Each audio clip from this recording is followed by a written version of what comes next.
Graça e paz, irmãos. Vamos abrir a palavra de Deus, irmão, na carta que Paulo escreveu aos Gálatas, capítulo 4. Nós vamos ler do verso 12 até o 31.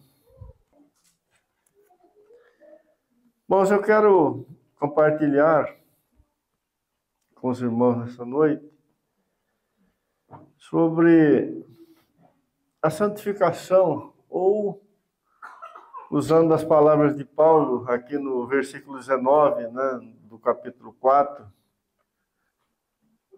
no final do versículo, ele substitui santificação por formar Cristo, nos santos.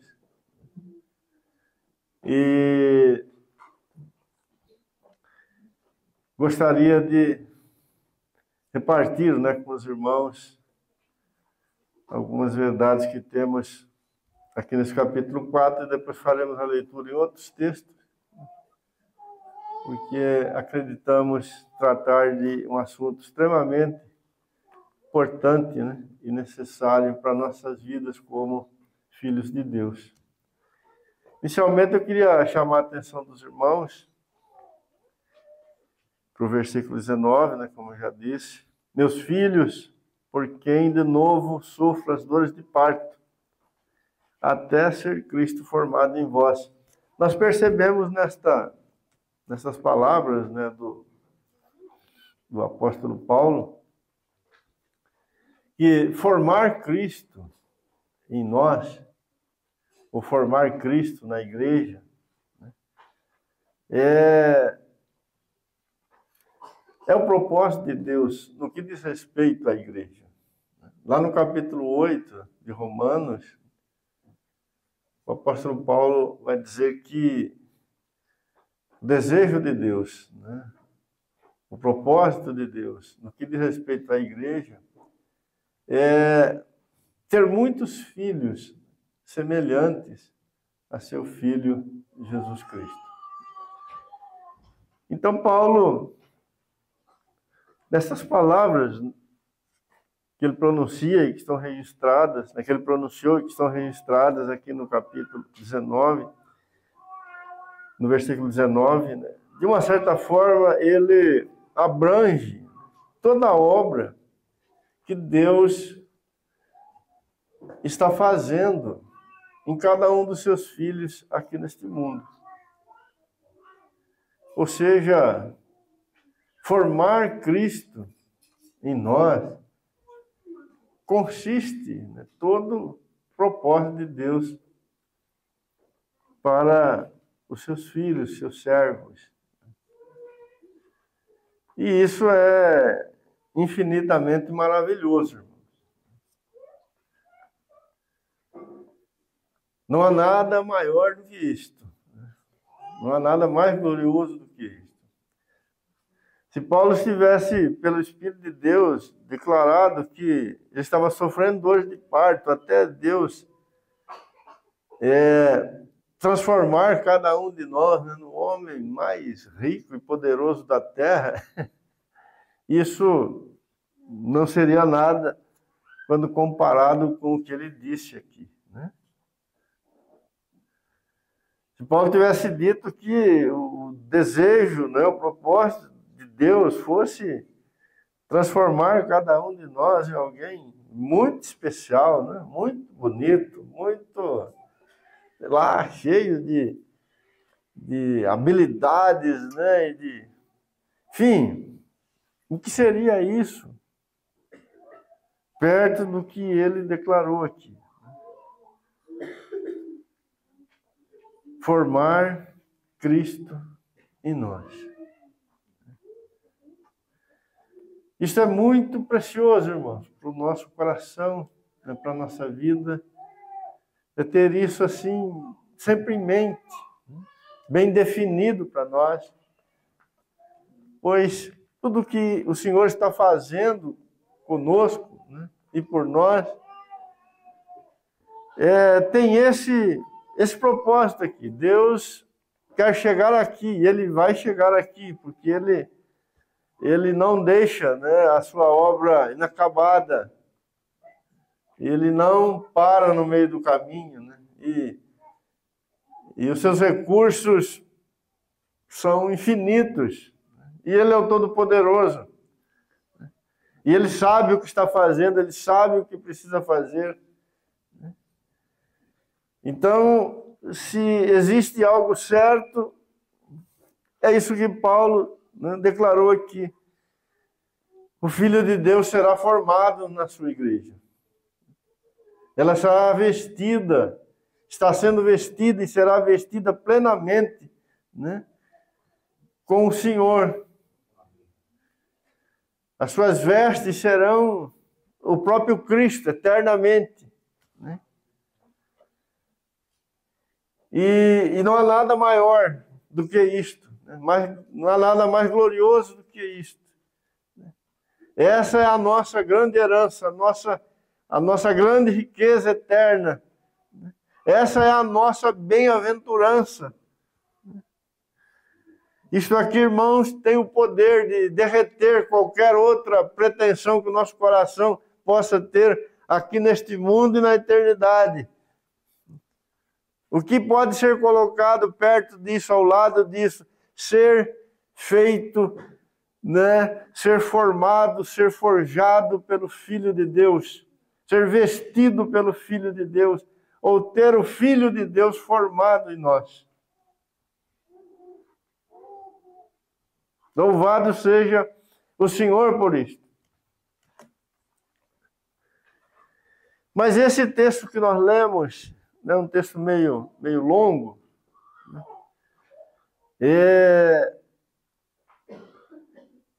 fala várias coisas que ajudam, que traz luz, né, para o nosso coração na compreensão deste grande e bendito propósito de Deus para o seu povo. Paulo vai falar aqui de Abraão, né? Vai falar do seu filho Isaque, vai falar do seu filho Ismael, vai falar das mulheres de Abraão, né? Para explicar de forma clara como Deus está fazendo esta obra, né, na nossa vida e quais as implicações desse trabalhar de Deus na nossa vida. E ao mesmo tempo ele está exortando os irmãos ali da Galácia, porque eles, por uma razão não justificável, né, estavam se afastando disso. Estavam tentando chegar em algum lugar melhor do que esse que Deus tinha dado a eles, né, por graça. Mas, na verdade, eles estavam botando a perder ou prejudicando tudo aquilo que o Senhor havia dado a eles de forma graciosa. Né? No versículo 24 aí do capítulo que lemos, depois de falar das duas mulheres de Abraão, Paulo fala que aquilo que Deus fez lá no Velho Testamento, especialmente com Abraão e sua família, é uma figura, uma alegoria disto que ele está fazendo na igreja. Então diz assim o verso 24, estas coisas são alegóricas, porque estas mulheres são duas alianças. Uma, na verdade, se refere ao Monte Sinai, que gera para a escravidão. E esta é Agar. Então, os irmãos ali da Galácia, eles estavam, de alguma maneira, né, retornando para a lei, para as práticas da lei. e se esforçando com a força da carne, né, para alcançar uma santidade, uma justiça e uma condição de perfeição, digamos assim, diante de Deus. E Paulo vê isso como algo totalmente equivocado, impossível, e exorta duramente estes irmãos. Porque por este caminho, o homem jamais será feito participante, né, desta glória de Deus que foi derramada sobre a igreja em Cristo Jesus. E, por outro lado, né, ele vai, então, mostrar, né, como Deus faz isso graciosamente na nossa vida. Ou seja, se não é possível alcançarmos a glória de Deus com a nossa força, né,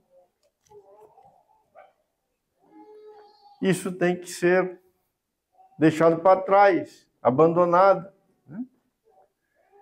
E então surge a grande necessidade de conhecermos o caminho ou a maneira pela qual Deus nos conduz a essa gloriosa promessa, né, de termos o Filho de Deus formado, né, em nossas vidas. Veja o verso 22 do capítulo 4. Pois está escrito que Abraão teve 2 filhos, um da mulher escrava e outro da livre. Mas o da escrava nasceu segundo a carne, o da livre mediante a promessa. Eu acredito que os irmãos conhecem, né, a história de Abraão, a história de suas mulheres, seus filhos, e por isso conseguem entender o que Paulo está dizendo aqui. Mas rapidamente vamos relembrar o que Paulo está dizendo aqui. Deus chama Abraão e faz uma promessa para ele.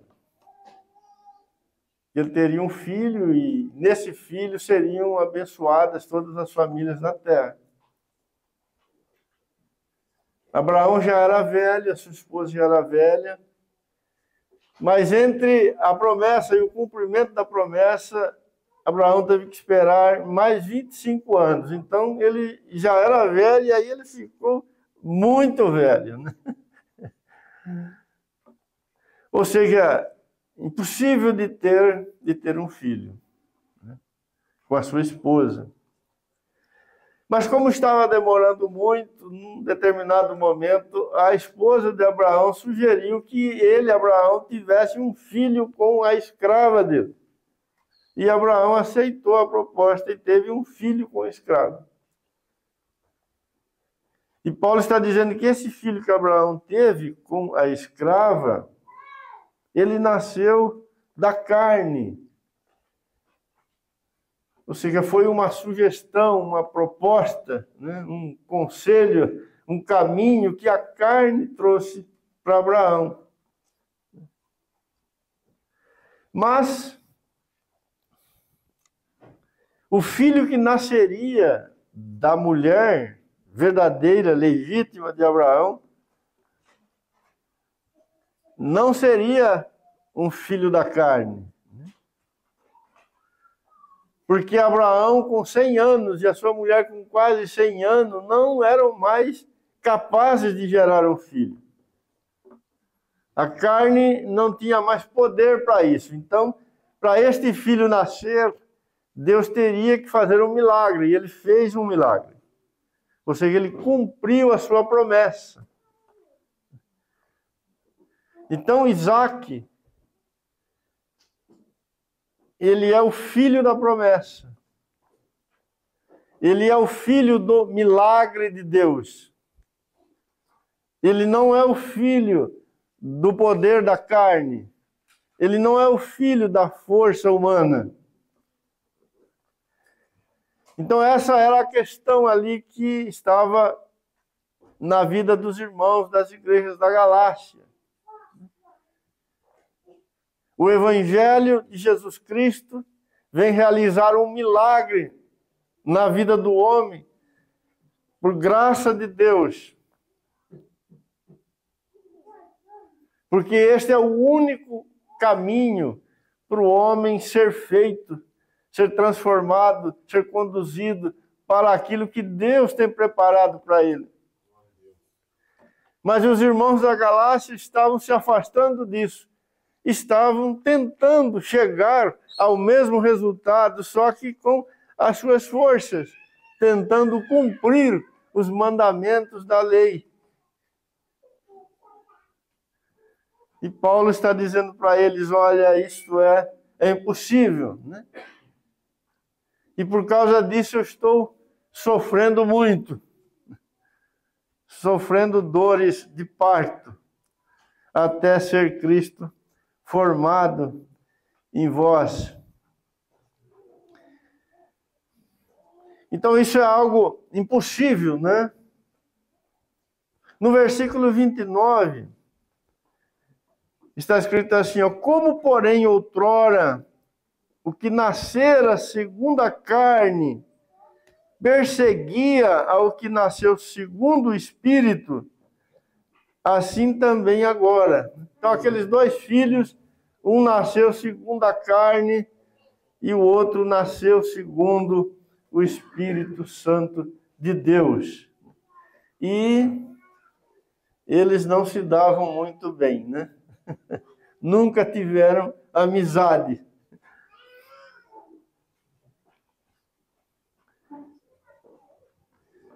Então, conduzir a igreja a esse lugar que o próprio Deus deseja, só é possível quando o milagre de Deus, né, está presente na vida do seu povo, né, em seus corações.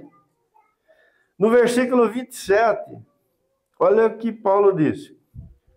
Porque está escrito, alegra-te, ó estéril, que não dá a luz. Exulta e clama, tu que não estás de parto, porque são mais numerosos os filhos da abandonada que os da que tem marido. Sara, além de tudo, ela era estéril, né? Ela ficou velha e nunca gerou um filho, porque ela era estéril. Então o milagre foi abrangente, né? Uma idosa, muito idosa e estéril, gerou um filho. Ou seja, o filho da promessa, o filho do milagre, o filho gerado pelo Espírito Santo de Deus. Paulo está dizendo que é isto que ocorre com a igreja, com os salvos, com aqueles, né, que são alcançados pela graça de Deus. No Evangelho de João, capítulo 17, eu queria que você abrisse lá um pouquinho. Na oração sacerdotal do Senhor,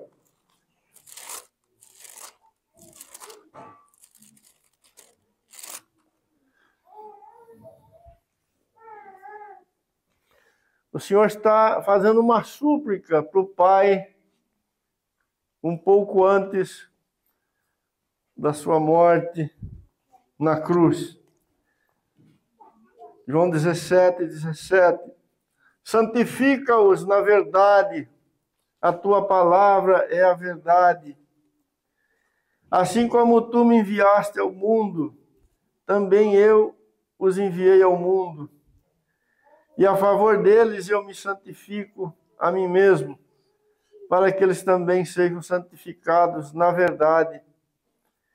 Não rogo somente por estes, mas também por aqueles que vierem a crer em mim, por intermédio da tua palavra, a fim de que sejam um. E como és tu, ó Pai, em mim e eu em ti, também sejam eles em nós, para que o mundo creia que tu me enviastes. Eu lhes tenho transmitido a glória que me tens dado, para que sejam um, como nós o somos. Eu neles e tu em mim, a fim de que sejam aperfeiçoados na unidade, para que o mundo conheça que tu me enviaste e os amaste, como amastes a mim. Uma atenção especial, a princípio, para o versículo 17. O Senhor está pedindo na sua oração, está suplicando ao Pai, santifica-os na verdade. A tua palavra é a verdade. Veja como o Senhor ora aqui nesse versículo 17. Ele ora pedindo para o Pai santificar todos aqueles que foram dados a Ele, Cristo Jesus. O Senhor vê esta obra na vida da igreja como um milagre realizado por Deus. Algo que jamais será realizado por qualquer recurso nosso, por qualquer esforço nosso, por qualquer meio nosso, jamais. O Senhor Jesus está dizendo, está orando, está pedindo, Pai, santifica eles na verdade. Santifica eles na verdade. Irmãos, aqui está, a nossa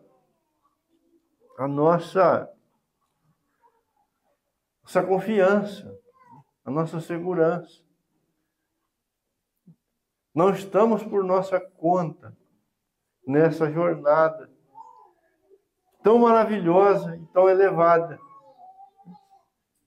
O nosso Deus, de maneira soberana, o nosso Deus, de forma infinita, em todos os sentidos, está conduzindo esta obra na nossa vida. E o seu Filho será formado em nós, se estamos em Cristo, se fomos resgatados, se nascemos de novo, se somos a sua igreja, o Senhor vai fazer isso. E Ele sabe como fazer. Ele tem os meios para fazer. Ele tem os recursos para fazer.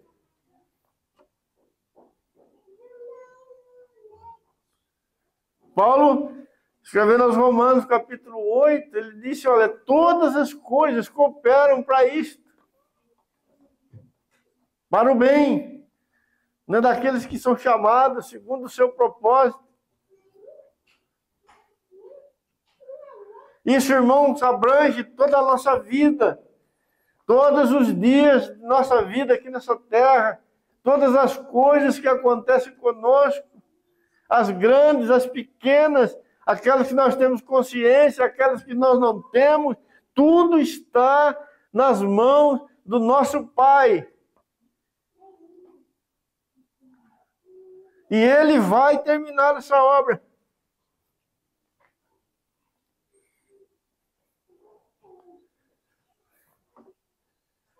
Veja que na súplica do Senhor Jesus, o santificado, ou aquele que é alcançado por esse milagre, ele é colocado no desfrute desta comunhão divina, nesta comunhão da Trindade e nesta comunhão da Igreja do Senhor Jesus Cristo. Ou seja, ele é colocado no lugar mais íntimo de relação com o Criador por meio de Jesus Cristo. Não existe, irmãos, nada mais elevado do que isto que o Senhor Jesus está pedindo aqui para os seus discípulos. A fim de que todos sejam um, como és tu, ó Pai, em mim e eu em ti, também sejam ele em nós, para que o mundo creia que tu me enviastes. Eu lhes tenho transmitido a glória que me tem dado, para que sejam um, como nós o somos. Eu neles, tu em mim, a fim de que sejam aperfeiçoados na unidade, para que o mundo conheça que tu me enviaste e os amastes, como também amastes a mim.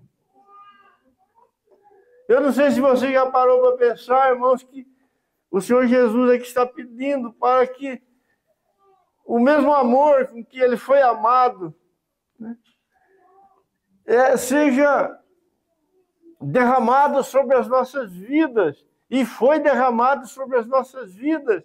E o desejo dele é que experimentemos isso em nossas vidas, em nossa existência. Começando já neste mundo, começando já nesta terra, neste tempo presente. Mas isto certamente irá por toda a eternidade. Santifica-os.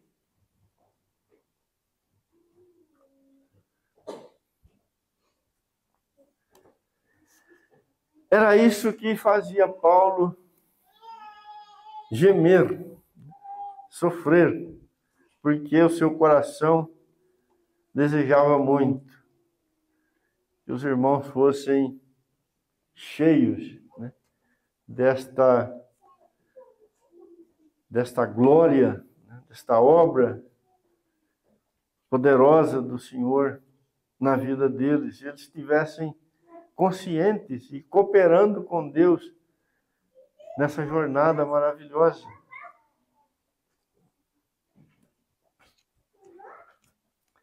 Mas eu queria chamar a atenção dos irmãos para algumas coisas mais, né, relacionadas com isso.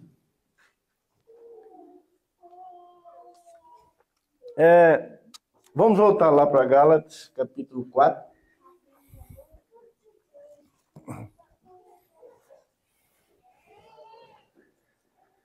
Meus filhos, por quem de novo sofro as dores de parto até ser Cristo formado em vós.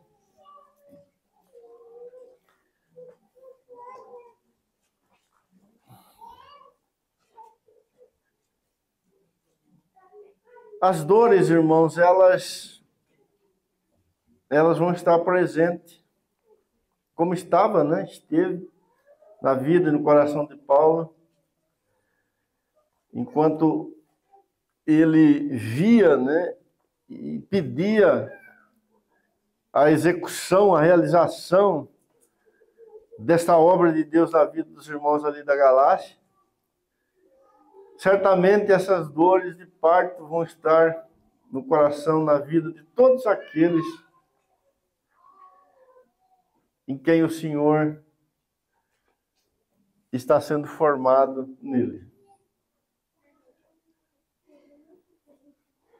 O crescimento de Cristo em nossa vida e as dores de parto, elas são inseparáveis. Não tem como ter uma coisa sem a outra.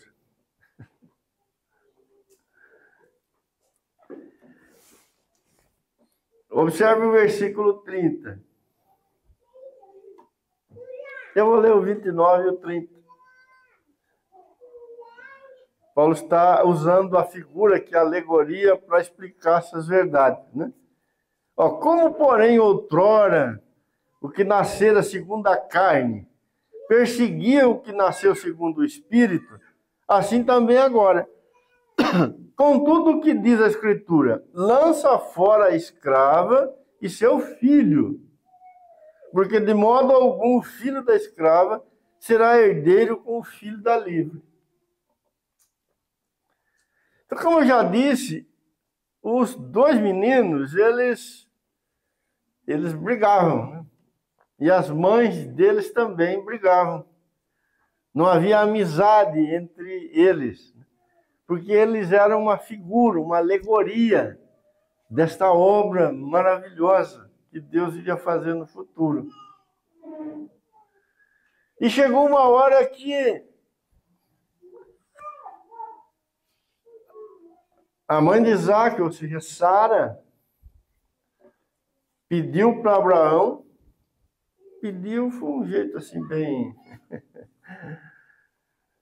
suave, né? Mas praticamente mandou Abraão despachar a escrava com o filho dela. Abraão, a princípio, ficou assim, né, com muita dúvida e foi falar com o Senhor. E qual foi a resposta do Senhor para Abraão? Faça o que a sua esposa está pedindo, ou seja, mande a escrava embora com seu filho. E Abraão fez isso, né? Chamou a escrava, chamou o menino, deu um pouquinho de comida para eles, um pouquinho de água e falou, ó, vaza. Você acha que foi fácil fazer isso?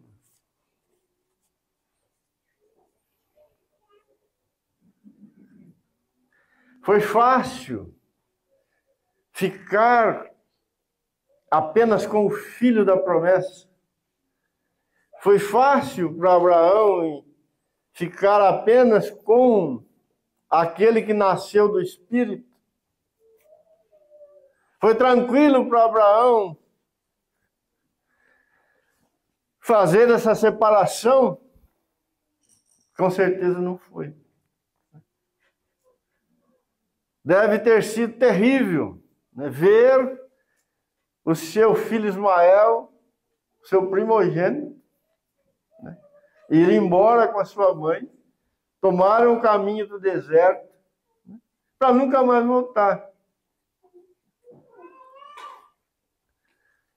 Mas era necessário fazer isso. Isso tinha que ser feito. Pois a bênção, a promessa, ela estava sobre aquele que nasceu do Espírito e não sobre aquele que nasceu da carne. O que era fruto da carne, o que Abraão tinha através da carne, teve que ser dispensado, mandado embora. Foi necessário fazer a separação. Ele teve que virar as costas para aquilo, e isso foi muito dolorido.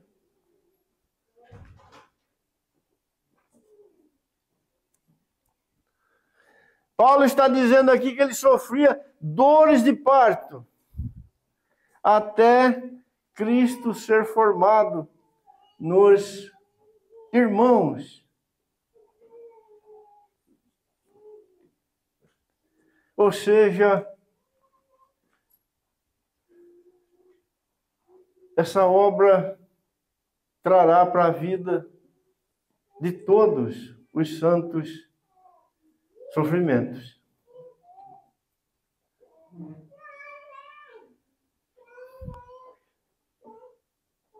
Paulo aqui sofreu como aquele que pregou o Evangelho e esteve ao lado dos irmãos, discipulou os irmãos, ajudou os irmãos nessa jornada.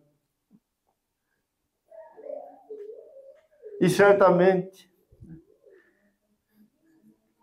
todo o avanço e todo o progresso que ocorreu na vida deles também implicou em dores de parto como na vida do apóstolo Paulo.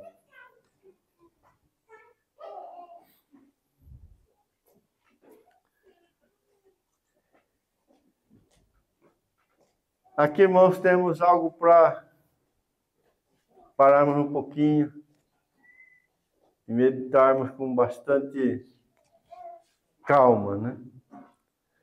A santificação na nossa vida, ou seja, a formação de Cristo em nós, ela nunca vai acontecer na brisa do ar-condicionado. Na sombra, no gostoso, né? Na descida.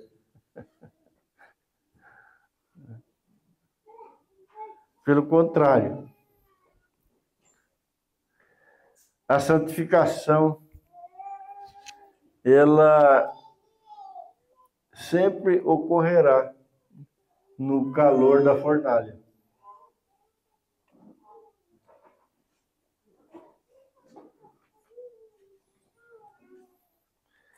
Para nascer um santo, muitos gritos e muitos gemidos terão que ser dados. Um santo de verdade. Um santo por dentro e por fora.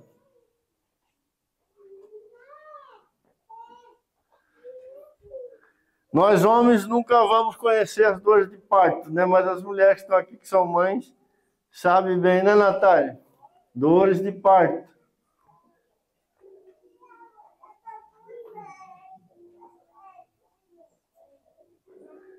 Às vezes, irmãos, queremos uma santificação sem dores de parto. Ela não existe.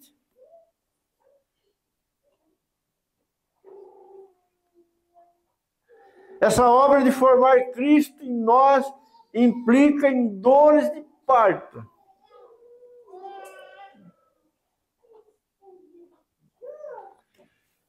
E quem providencia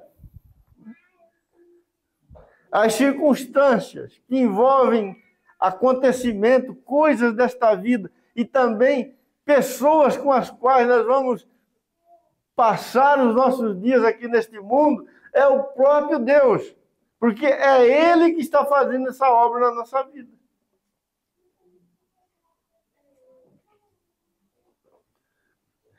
No livro do Apocalipse, abre a palavra. No livro do Apocalipse, nós vamos entender melhor essa questão aqui. No capítulo 1, na visão que João teve do Senhor Jesus ali na ilha de Pátimo, ele diz o seguinte, verso 12: Voltei-me para ver quem falava comigo, e voltando vi 7 candeeiros de ouro. Então, na visão, quando João vê o Senhor Jesus ali na ilha de Pátimo, ele diz que o Senhor falava com ele, né, no meio de 7 candeeiros de ouro. Agora no versículo 20. Quanto ao mistério das 7 estrelas que viste na minha mão direita e aos 7 candeeiros de ouro, as 7 estrelas são os anjos das 7 igrejas.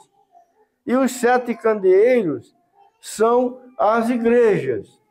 Então, candeeiro, na palavra de Deus, nas Escrituras, no Velho Testamento eram figuras da igreja do Senhor. Por isso, João, na sua visão, aqui na ilha de Pátimo, quando ele vê o Senhor se mostra a ele andando no meio de candeeiros. Ou seja, o Senhor estava mostrando para João, anda no meio do seu povo. Anda no meio da sua igreja. E aí nós, se formos lá para o Velho Testamento, nós vamos ver como que esses candeeiros eram feitos. Quando Deus deu a lei, né, através de Moisés e mandou construir o tabernáculo. Foi nessa ocasião que Deus mandou construir os candeeiros. Os candeeiros eram feitos de ouro puro. O ouro era purificado em fornalha e deixava ele puro.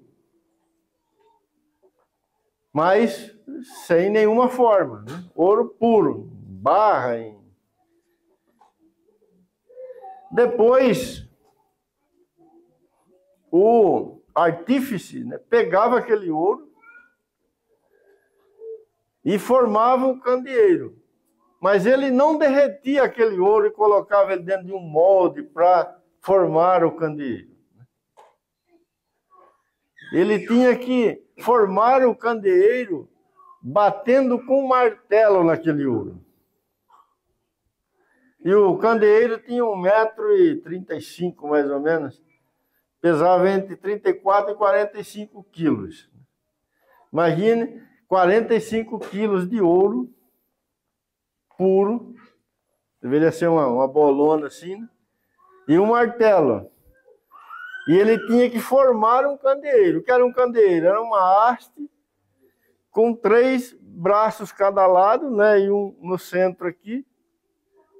Ou seja, 7, onde na ponta de cada um tinha uma lâmpada. E isso tinha que ser feito no martelo. Vamos ler isso lá em Êxodo 31.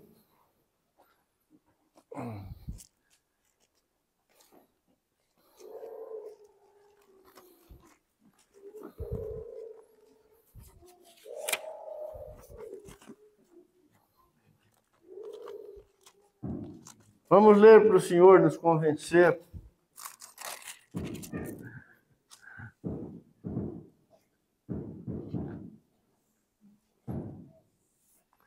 Êxodo 31, verso 1. Disse mais o Senhor a Moisés: eis que chamei pelo nome a Bezalel, filho de Uri, filho de Ur, da tribo de Judá. Veja, e Deus está dizendo para Moisés: eu chamei pelo nome Bezalel. E o enchi do Espírito de Deus, de habilidade, de inteligência, de conhecimento em todo artifício, para elaborar desenhos e trabalhar em ouro, em prata e bronze, para lapidação de pedras de engaste e para entalho de madeira e para toda sorte de lavores.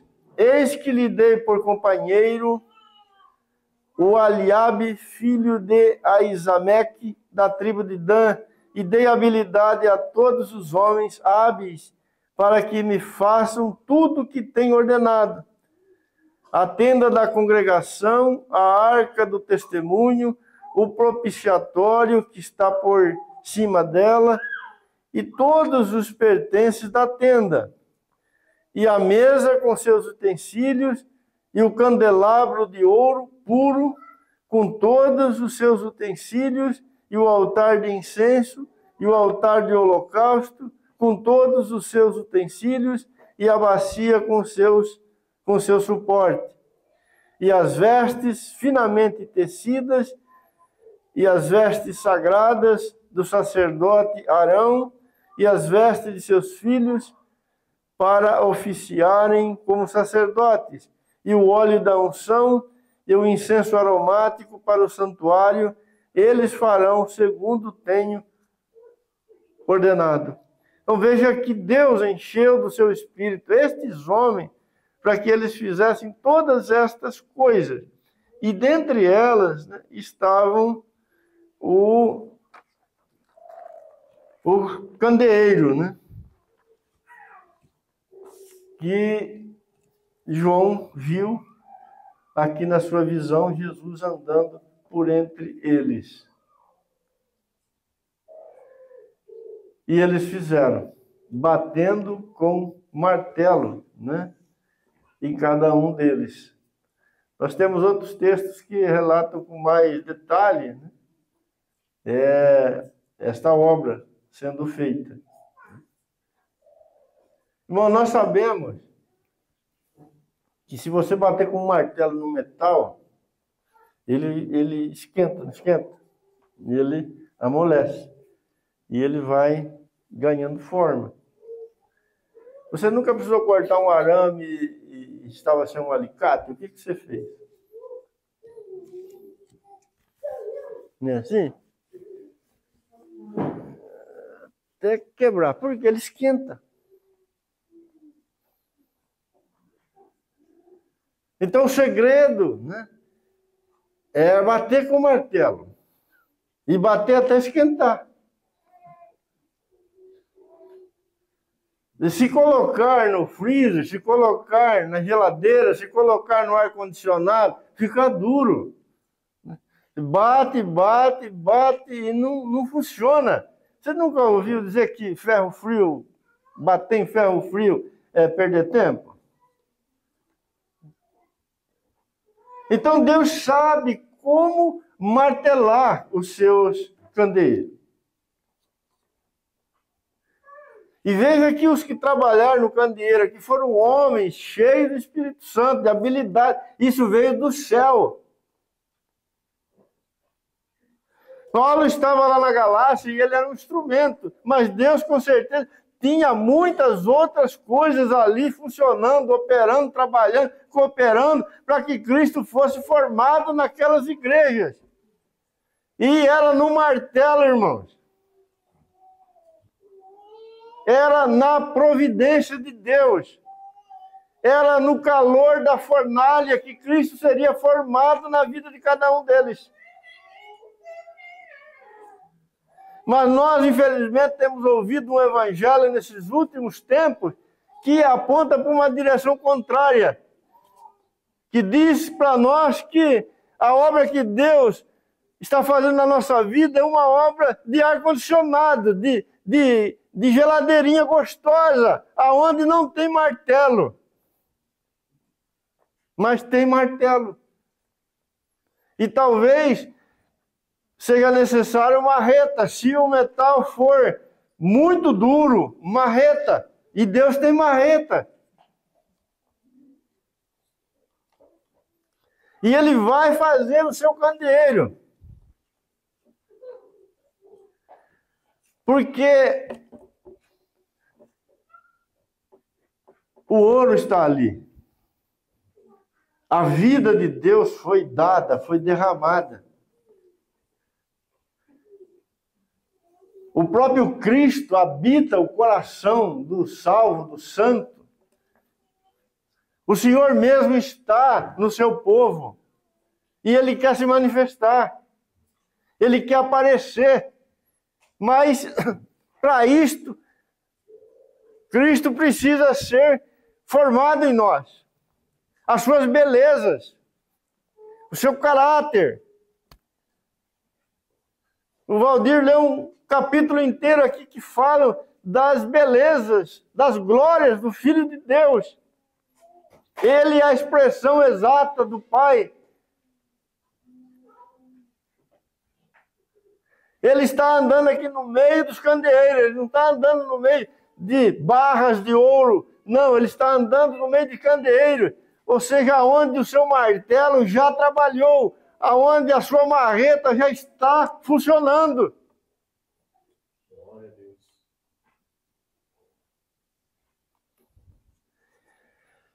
Talvez os irmãos da Galácia estavam fugindo disto, porque ficar do lado do judaísmo significava evitar muitos tipos de sofrimento. Mas confessar o Senhor Jesus e andar nos seus caminhos não era fácil. E não é fácil. E nunca será fácil.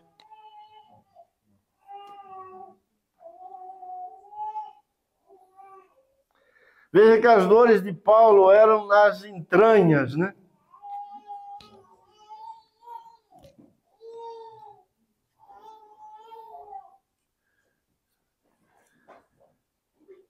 Paulo podia ter usado outros tipos de dores, né?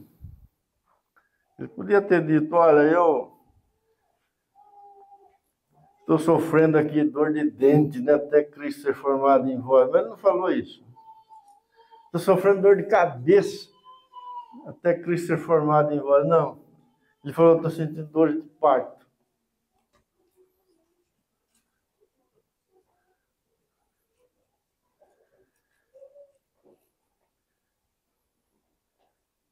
Aquela dor que vem lá das profundezas, lá das entranhas. É ali que o Espírito de Deus vai bater o seu martelo e vai fazer a separação. E vai dizer para o nosso Ismael, ó, vai, pega as suas coisas e vai.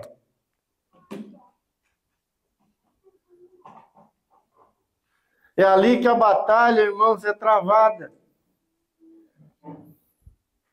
Porque aquele que foi semeado em nós, aquele que foi plantado em nós pelo Espírito Santo de Deus, quer se manifestar. Ele quer nascer, ele quer ser visto, ele quer mostrar a sua face.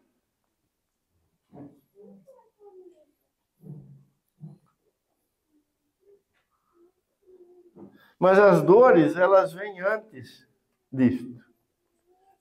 Nenhuma mãe contempla a face do seu filho sem antes gritar muito, né? Chorar muito, sentir muitas dores.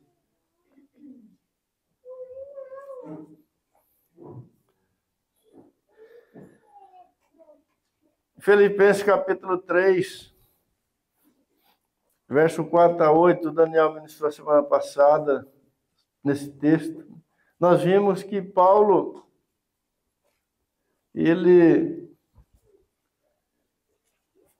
dispensou tudo que ele tinha e tudo que ele era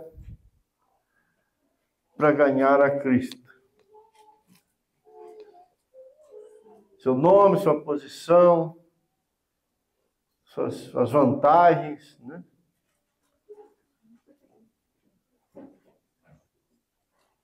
Ele considerou aquilo tudo esterco por causa do conhecimento, por causa da sublimidade do conhecimento de Jesus Cristo. Vamos a esse texto novamente?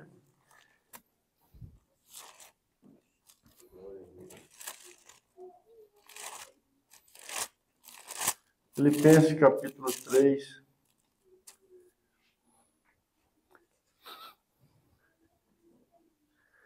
Bem que eu poderia confiar também na carne. Se qualquer outro pensa que pode confiar na carne, eu ainda mais.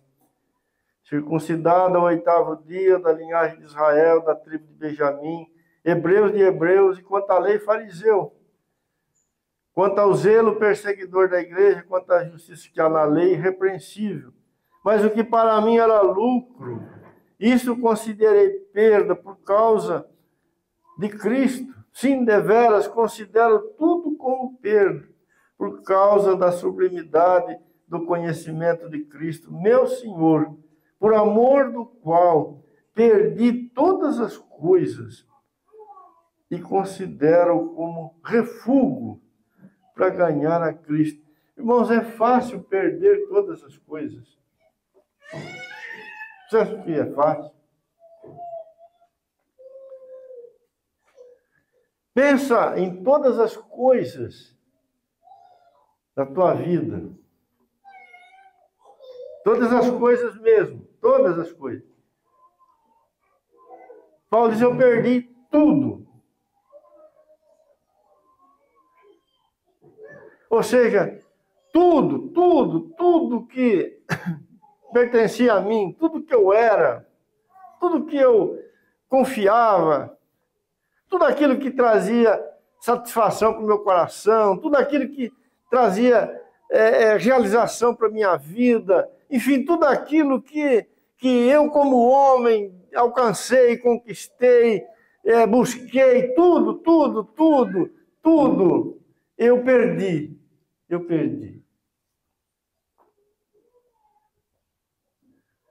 E eu perdi para ganhar a Cristo.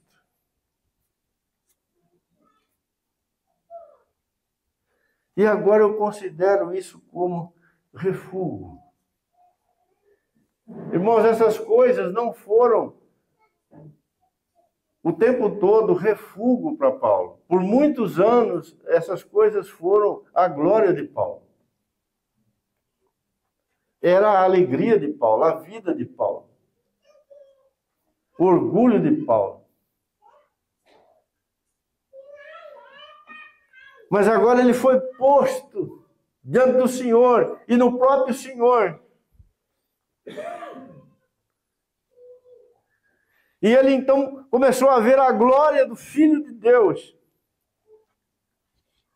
E essas coisas foram sendo feitas em pó, em esterco, ou seja, perdendo o seu lugar na vida dele.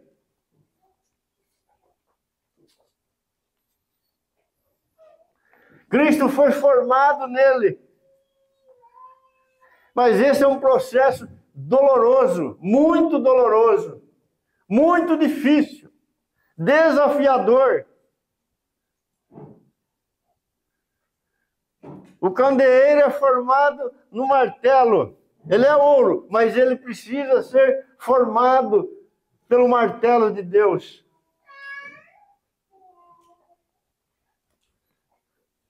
Irmãos, essas coisas não saíram da vida de Paulo do dia para a noite. E não saíram sem dores, sem batalhas,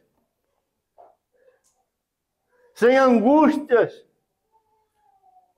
Muitas vezes foi como Abraão vendo Ismael ir embora. O filho da carne indo embora.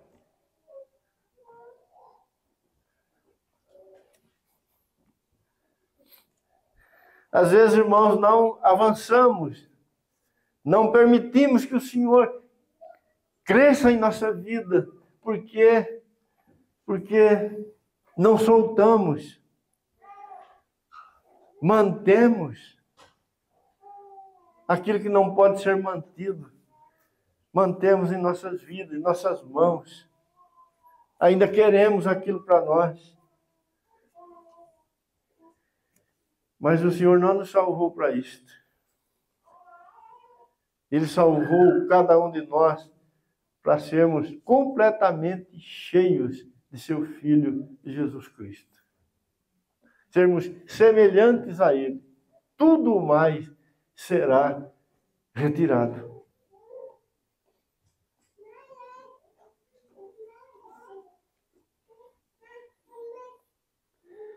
Nós vamos ler mais 2 ou 3 textos aqui, nós vamos encerrar. A formação de Cristo em nós é um caminho de renúncia. Lucas capítulo 14.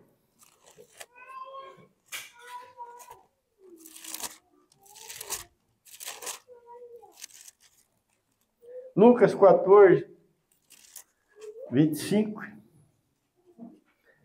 Grandes multidões o acompanhavam e ele, voltando-se, disse: se alguém vem a mim e não abandona ou não aborrece seu pai, sua mãe, sua mulher e filhos, irmãos e irmãs e ainda sua própria vida, não pode ser meu discípulo. E qualquer que não tomar a sua cruz e vier após mim, não pode ser meu discípulo. Pois qualquer de vós, pretendendo construir uma torre, não se assenta primeiro para calcular a despesa e verificar se tem os meios para concluir, para não suceder que, tendo lançado os alicerces, não podendo acabar, todos o que a virem zombem dele, dizendo: este homem começou a construir e não pôde acabar. Ou qual é o rei que, indo para combater outro rei, não se assenta primeiro para calcular se com 10.000 homens poderá enfrentar o que vem contra ele com 20.000? Caso contrário, estando outro ainda longe, envia-lhe uma embaixada pedindo condição de paz. Assim, pois, todo aquele que dentre vós não renuncia a tudo quanto tem, não pode ser meu discípulo. Irmãos, o Senhor vai ser formado em nós na medida das nossas renúncias.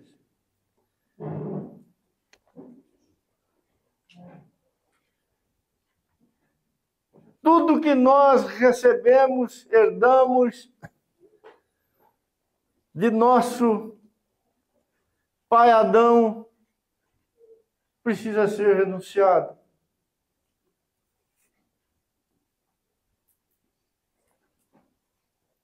Precisa ser deixado para trás. E Cristo tem a primazia em nossa vida em todas as coisas. Veja que o Senhor pegou como exemplo as coisas mais preciosas para nós. Pai, mãe, marido, mulher, filho, filha. Ele diz, quem não renunciar a isto, não pode ser meu discípulo.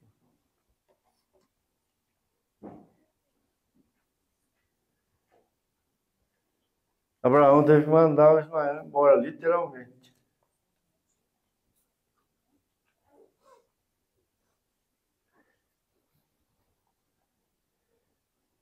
Mas como renunciar os nossos filhos, nossa esposa, os nossos pais?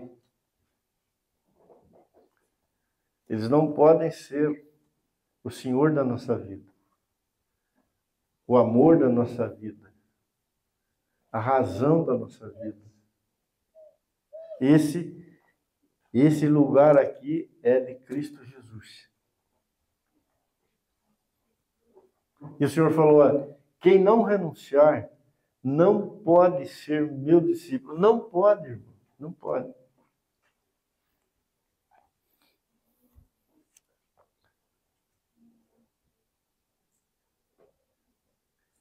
Quem não renunciar tudo quanto tem, não pode ser meu discípulo. Quando lemos Gálatas 4:19 e ficamos desejosos diante do Senhor, que Cristo seja formado em nós, vamos nos lembrar de Lucas 14.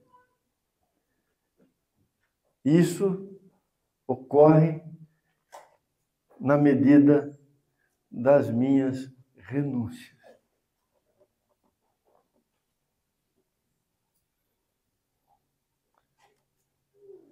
Paulo conheceu o Senhor de uma forma maravilhosa, mas ele perdeu tudo por amor a Cristo.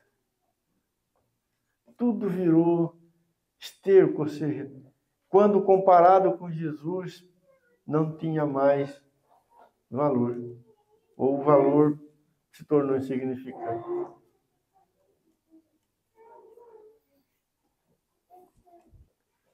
Você se lembra do jovem rico? Ele chegou para Jesus e falou, o que eu tenho que fazer para ser salvo?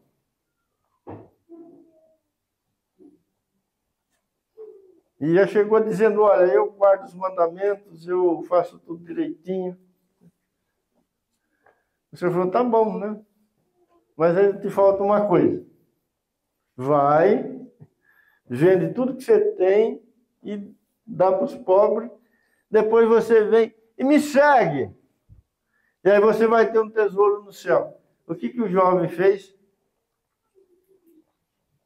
Ele foi rapidinho, vendeu tudo que tinha e voltou para seguir o Senhor Jesus? Não.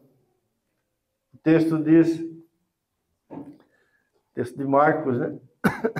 10 diz que ele ficou triste, porque ele tinha muitas riquezas.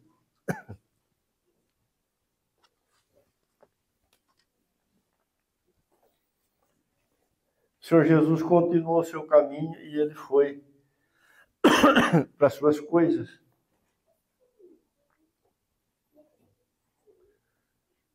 O Senhor Jesus não foi o grande amor do seu coração.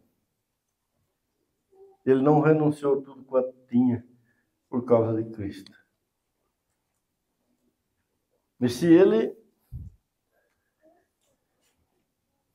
permaneceu assim até o fim, hoje ele está distante do Senhor. O crescimento espiritual, irmãos, não é outra coisa senão a diminuição de nós mesmos por causa de Cristo.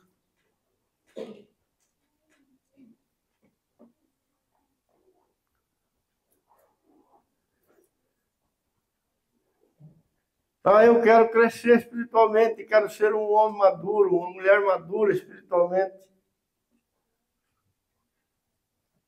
Mas isso ocorre na medida em que nós diminuímos em nós mesmos.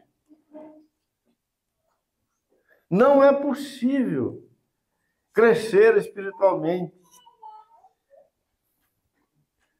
se nós não diminuímos em nós mesmos. Podemos pegar as palavras de João Batista, né? Convém que ele cresça e que eu diminua. Aquela ideia de que o homem abençoado, de que o homem que realmente está no desfrute da bênção de Deus, é aquele que cada vez fica maior. Isso está completamente errado, segundo o Evangelho, irmão. O que a palavra de Deus declara com todas as letras é que o grande homem de Deus, ele é pequeno e cada vez ele fica mais pequeno. Então o martelo de Deus nunca fará de nós grandes coisas, e sim, ele nos reduzirá a pó. Você pode ter certeza disso. Deus não sopra a nossa vida com um compressor. Ele bate com o martelo na nossa cabeça e diminui o nosso volume.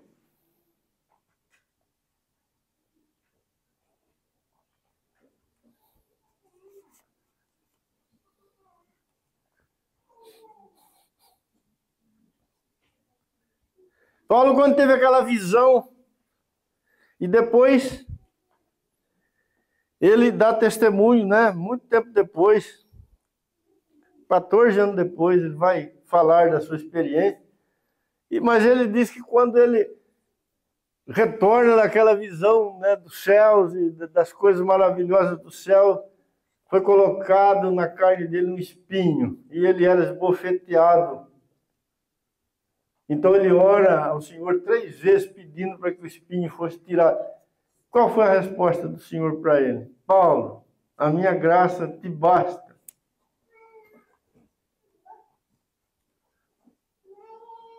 O espinho não foi tirado. E aí Paulo disse que aquilo não foi tirado para ele não se ensorbebecer. Agora ele era um homem que conhecia coisas gloriosas dos céus, ele foi levado até lá. E quando ele voltou para a terra, a marreta de Deus já caiu na cabeça dele. E ele foi reduzido. Um espinho na carne que humilhava ele. Mas ele entendeu que era melhor ser fraco, ser diminuído, porque era ali que ele, na verdade, era forte. Porque na sua fraqueza, Cristo podia ser visto nele, se manifestar através dele.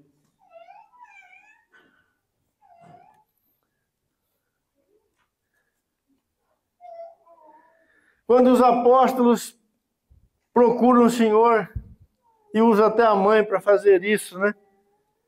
E pede, e fazem um pedido estranho para o Senhor, mas não estranho para nós, né?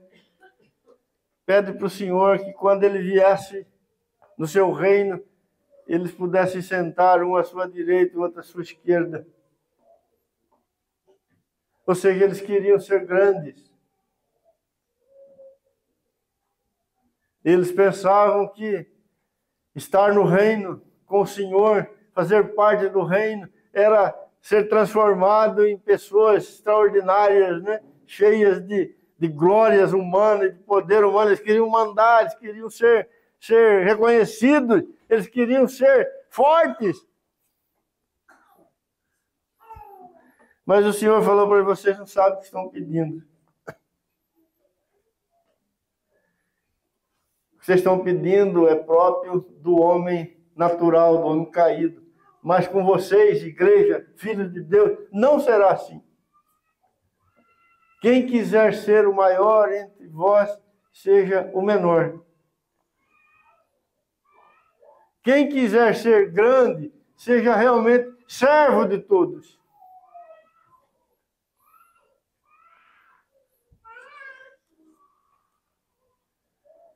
Quando Cristo é formado em nós, nós diminuímos, irmão. Nós ficamos pequenos. Aquilo que é nosso vira pó. O Senhor é grande. O Senhor é belo. O Senhor é que precisa ser visto. Não nós.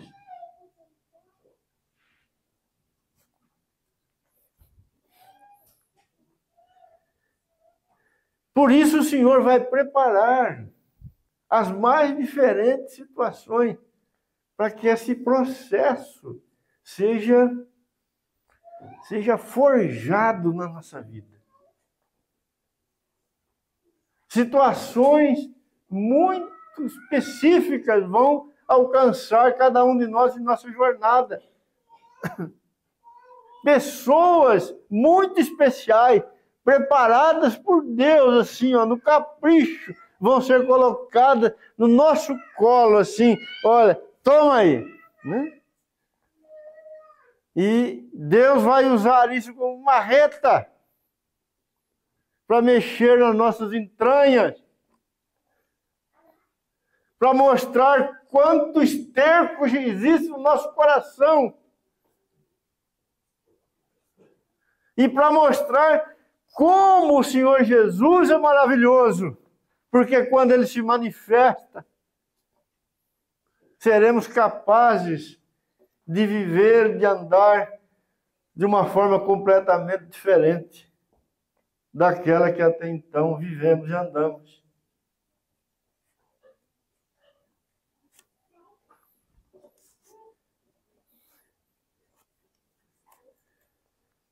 Para Cristo ser formado em nós, o caminho da cruz ou a morte do ego é inevitável. Não tem Cristo sem cruz. Não tem crescimento espiritual sem cruz.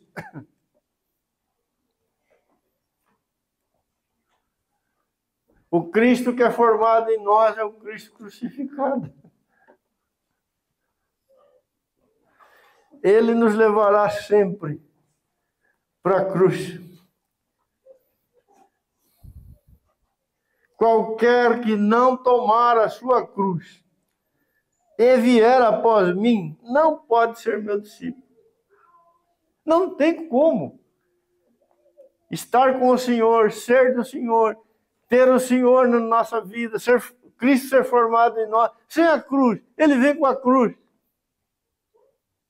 E cruz é morte, é o lugar aonde o Senhor morreu, é onde nós morremos nele.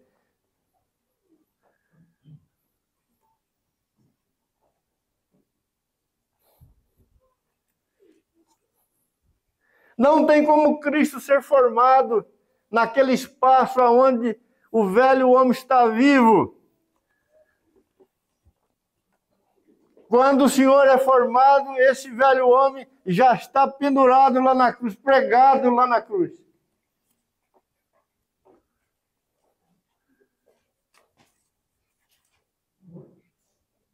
a teologia, o conhecimento, não fará essa obra na nossa vida. Não nos transformará. É o Cristo crucificado que nos transforma. Há alguém que já foi morto em Cristo Jesus, mas que agora precisa ser deliberadamente de novo cravado na cruz para ser destruído. E isso dói, irmão.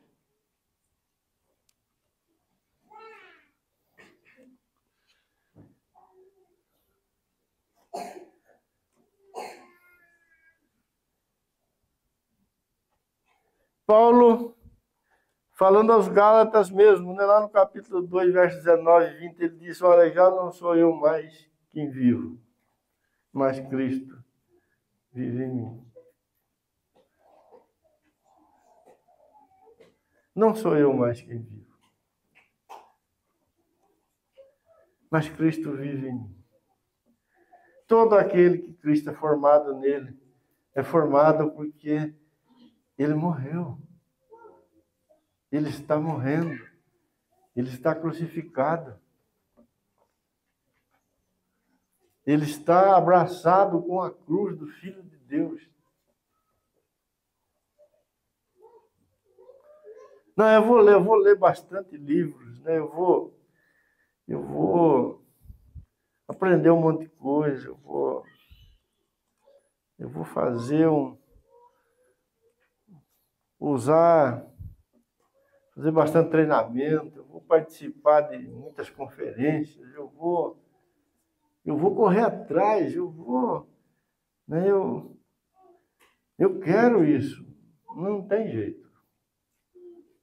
O Senhor vai sempre te levar para a cruz, para a morte.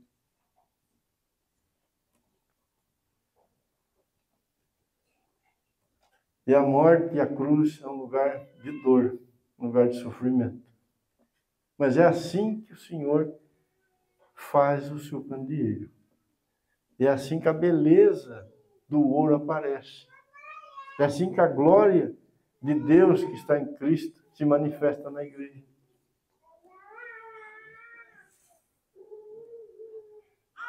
Por isso, amados, não fuja do martelo de Deus. Não fuja da cruz de Cristo. Abrace ela.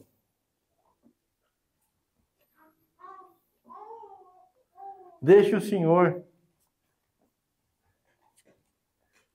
Porque é Ele que está fazendo essa obra. Foi Ele que ungiu lá o nosso irmão lá, esqueci o nome dele já, para preparar todos aqueles utensílios. Foi Ele que preparou. Falou: Moisés, eu já separei, chamei pelo nome o irmão aí, é Ele que vai fazer. E Ele fez.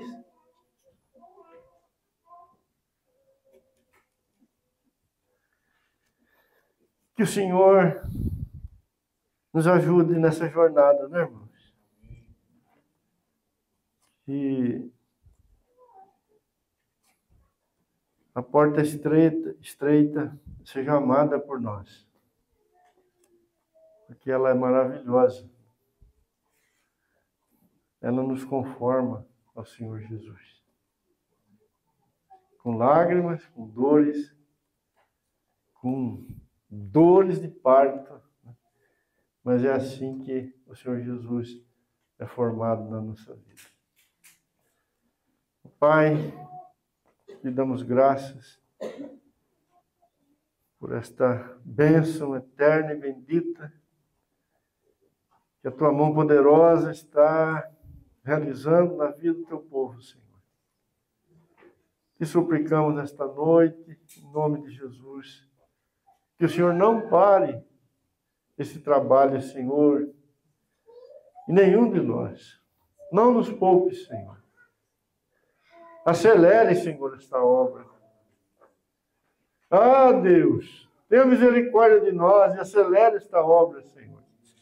Não se importe, Senhor, com os nossos gritos, com as nossas dificuldades, Senhor, não, mas Nos dê, Senhor, esta forma linda e bela que o Senhor tem no seu coração para cada um dos teus servos, Senhor. Que naquele dia, Senhor, estejamos na tua presença como filhos que foram lapidados, Senhor, trabalhados por tuas mãos santas e benditas. Não nos deixe, Senhor, vestidos com as nossas vestes sujas, Senhor, mas que o Senhor mesmo nos vista como se veste uma noiva, Senhor, com vestes belas, Senhor, para a glória do teu santo nome. Tenha misericórdia, Senhor, de nossas dificuldades, de nossas fraquezas, de nossos pecados, Senhor, do nosso coração duro que às vezes resiste à tua obra, Senhor, na nossa vida. Oh, Deus, te louvamos, porque o Senhor é fiel e o Senhor fará o que o Senhor se propôs a fazer, Senhor, na vida dos teus filhos. No nome de Jesus, Senhor. Amém.